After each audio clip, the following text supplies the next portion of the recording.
इस यात्रा का लक्ष्य भारत को जोड़ने का है। जब हमने ये शुरू किया, कन्याकुमारी में यात्रा शुरू की, तो मैं सोच रहा था कि नफरत को मिटाने की जरूरत है, और मेरे दिमाग में था कि इस देश में सब जगह नफरत फैली हुई है। मगर जब मैंने चलना शुरू किया तो सच्चाई बिल्कुल अलग थी। मैंने मीडिया के बारे में कहा, शुरुआत में कहा कि हमारे दोस्त हैं, मगर हमारी बात टीवी पे कभी नहीं दिखाते हैं।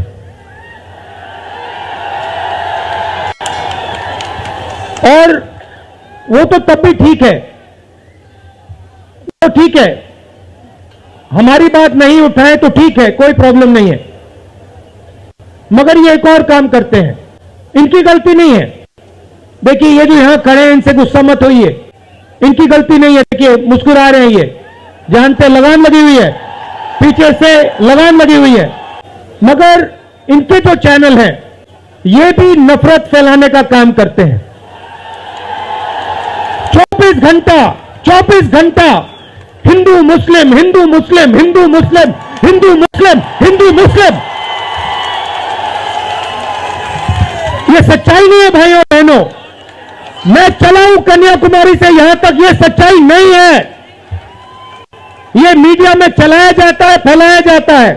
ये देश एक है। इन सड़कों पे लाखों लोगों से मिला हूं, सारे के सारे एक दूसरे से मोहब्बत करते हैं, प्यार करते हैं, गले लगते हैं। तो सवाल उठता है, क्योंकि ये नहीं कर रहे हैं, इनके पीछे जो शक्ति है, इनके पीछे जो शक्ति है वो कर रही है। तो सवाल उठता है, ये क्यों हो रहा है? जब सच्चाई ये है कि देश का आम नागरिक, चाहे हिंदू हो, मुस्लिम हो, सिख हो, ईसाई हो, किसी भी जात का हो, वो एक दूसरे से प्यार करता है, मोहब्बत करता है, एक दूसरे की इज्जत करता है। 90% लोग इस देश के एक दूसरे से प्यार करते हैं, मोहब्बत करते हैं, इज्जत करते हैं। देखिए मेरे सामने, ये देखिए, घूम के देखिए, ये जैन मंदिर है, गुरुद्वारा है, मंदिर है, मस्जिद है, ये है हिंदुस्तान। ये सच्चाई है हिंदुस्तान की, और ये नई बात नहीं, ये हजारों साल से इस देश की सच्चाई है। प्यार से ये देश मिलकर एक साथ रहा है। तो सवाल उठता है, ये जो मीडिया के लोग हैं, ये नहीं, जो इनके पीछे हैं, ये नफरत क्यों फैलाना चाहते हैं? आपने कभी पूछा अपने आप से कि मीडिया 24 घंटा कभी मोहब्बत की बात नहीं करेंगे? कभी आपने देखी है? कभी टीवी में देखा कि देखो एक हिंदुस्तानी दूसरे हिंदुस्तानी से गला लग गया? कभी देखा? नहीं, कभी नहीं दिखेगा। सही बात है ना? सही बात, कभी नहीं दिखेगा। इसका कारण है भाइयों और बहनों, मैं आपसे पूछना चाहता हूं, आप में से किसी का कभी जेब काटा गया है? आपका जेब काटा गया? आपका जेब काटा गया?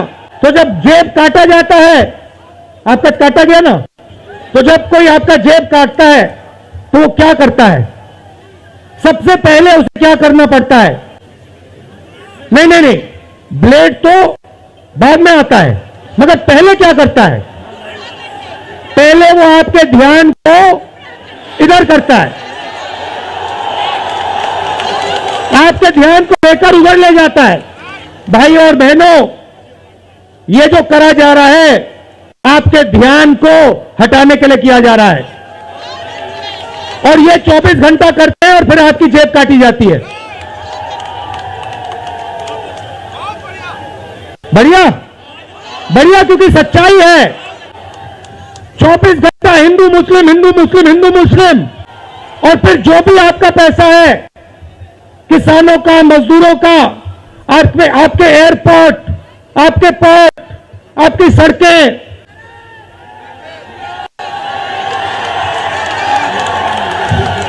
सीधा किसके जेब में? इनके मालिक के जेब में। इनको कौन चलाते हैं? नाम बताओ। देखो, सब जानते हैं, पूरा हिंदुस्तान जानता है। भाइयों और बहनों, ये नरेंद्र मोदी जी की सरकार नहीं है, ये अंबानी अदानी की सरकार है। ये सच्चाई है, और ये पूरा पूरा लक्ष्य इनका आपके ध्यान को इधर से उधर से इधर करने का है।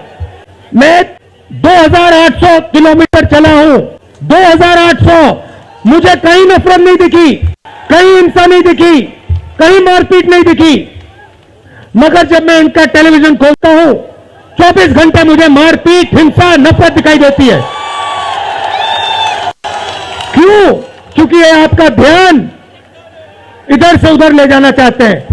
जो सच्चे मुद्दे हैं उस पर आपका ध्यान गलती से ना चला जाए। जैसे जब कोई आपकी जेब काटता है, वो चाहता है कि आपका ध्यान आपके जेब पे गलती से भी ना चला जाए।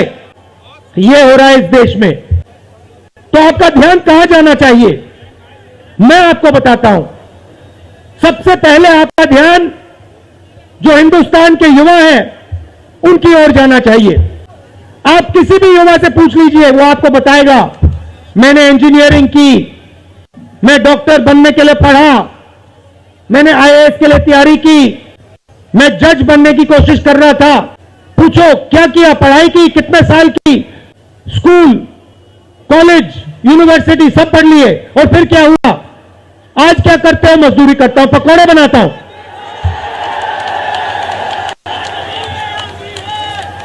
बेरोजगारी क्यों आई, मैं आपको बताता हूं।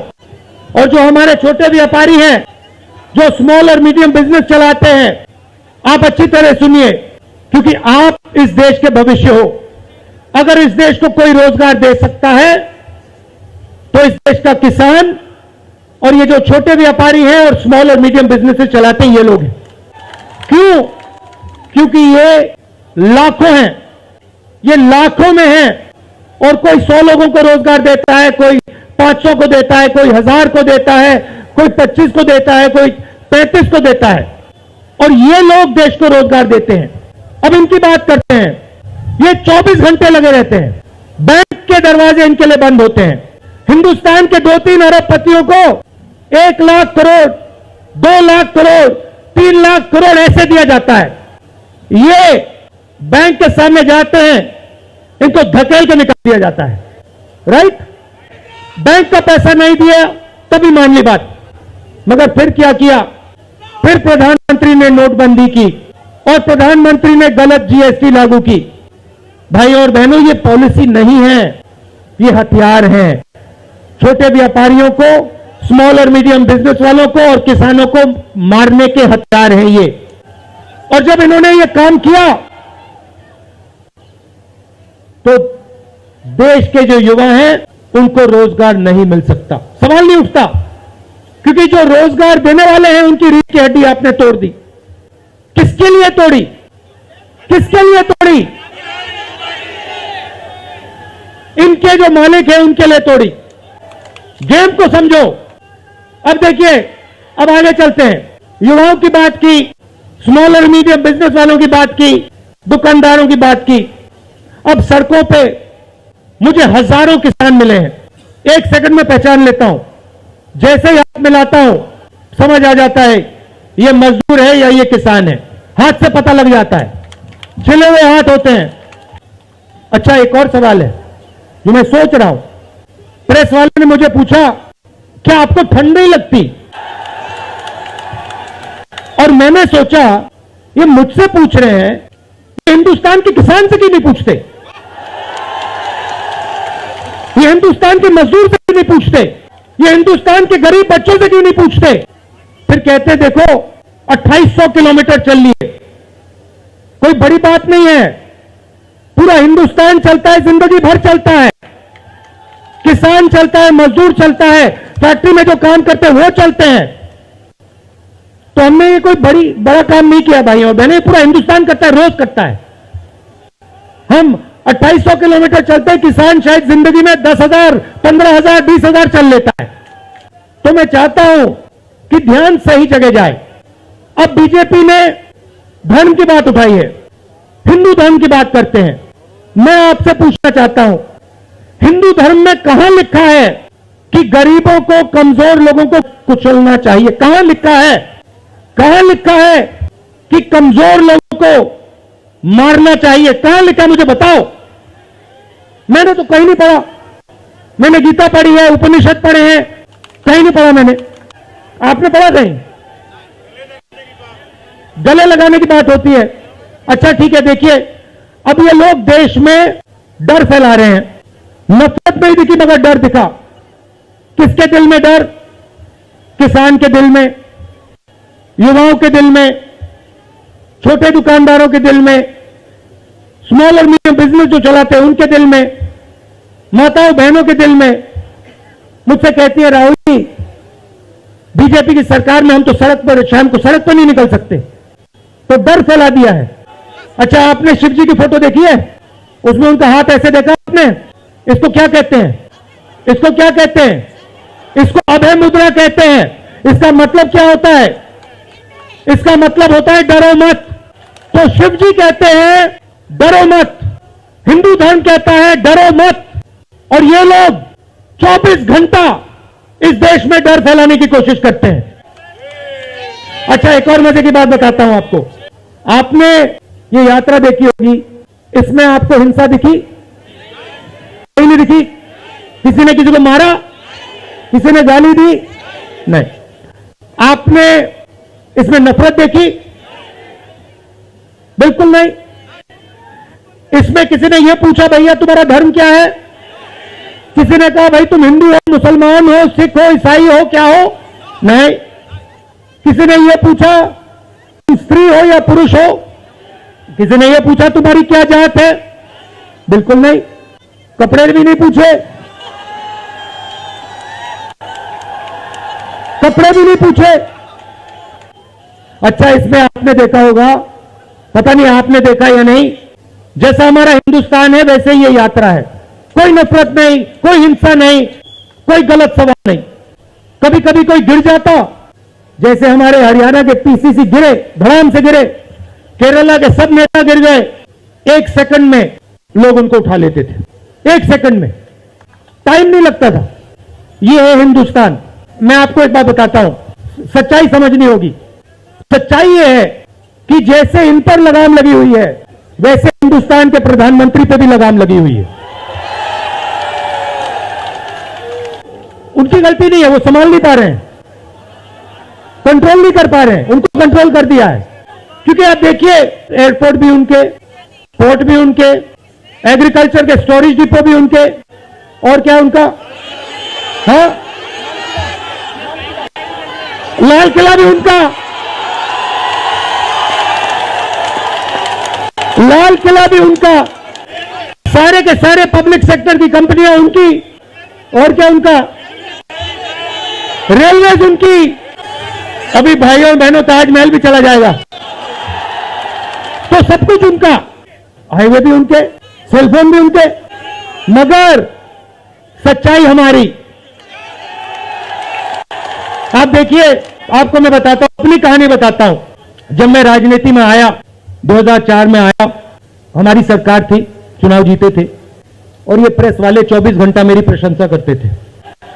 24 घंटा राहुल गांधी, राहुल गांधी, राहुल गांधी, राहुल गांधी। फिर मैंने क्या किया, मैं चला गया भट्टा परसोल। मैं भट्टा परसोल गया और मैंने किसानों का जो जमीन का मामला है उसको छेड़ दिया। और भाई और बहनों, जैसे ही मैंने किसानों का जमीन का मामला छेड़ा वैसे ही ये मेरे पीछे पड़ गए। उसके बाद जमीन अधिग्रहण बिल कांग्रेस की सरकार लाई। उसके बाद तो पूरा फुल टाइम 24 घंटा मेरे पीछे पड़ गए।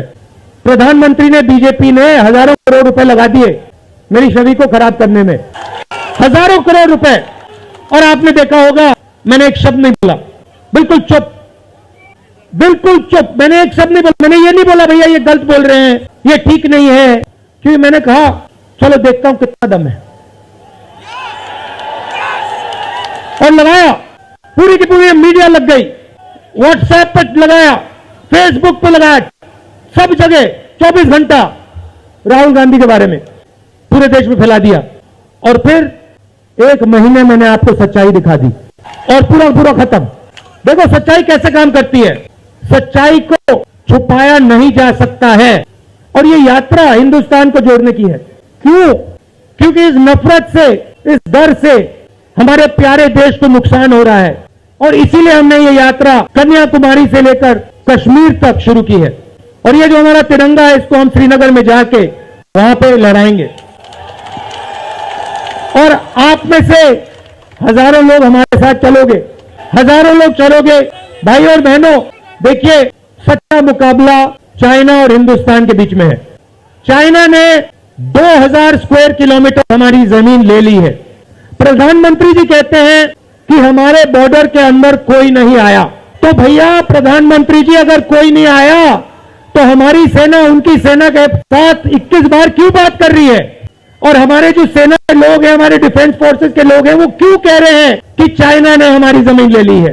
कंपटीशन आर्थिक है, मुकाबला आर्थिक है।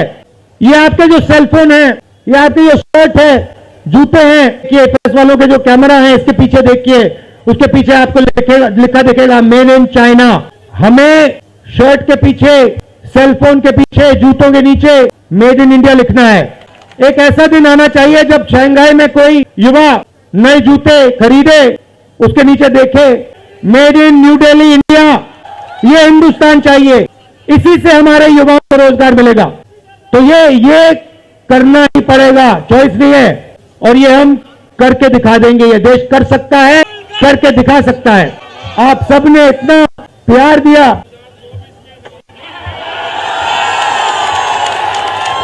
आपने इतना प्यार दिया। मैंने भाषण में राजस्थान में कहा था, आपके नफरत के बाजार में हम मोहब्बत की दुकान खोलेंगे। आपने लाखों दुकानें खोल दी हैं। आप सबका दिल से बहुत बहुत धन्यवाद। नमस्कार, जय हिंद।